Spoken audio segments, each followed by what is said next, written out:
بسم اللہ الرحمن الرحیم، اللہ کے نام کے ساتھ شروع جو بڑا مہربان اور نہایت رحم فرمانے والا ہے۔ حضرت جابر رضی اللہ تعالیٰ عنہ بیان کرتے ہیں، رسول اللہ صلی اللہ علیہ وسلم نے فرمایا، سن لو، کوئی آدمی کسی بیوہ عورت کے ہاں رات بسر نہ کرے مگر یہ کہ وہ اس کا شوہر ہو یا محرم ہو۔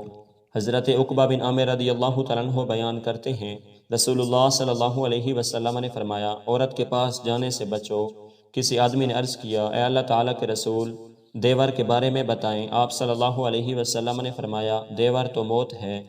حضرت جابر رضی اللہ تعالیٰ عنہ سے روایت ہے کہ سلمہ رضی اللہ تعالیٰ عنہ نے پچنا لگوانے کے متعلق رسول اللہ صلی اللہ علیہ وسلم سے اجازت طلب کی تو آپ صلی اللہ علیہ وسلم نے ابو طیبہ کو حکم فرمایا کہ وہ انہیں پچنے لگوائے۔ راوی بیان کرتے ہیں، میرا خیال ہے وہ ابو طیبہ سلمہ کے رضائی بھائی تھے یا نابالغ لڑکے تھے۔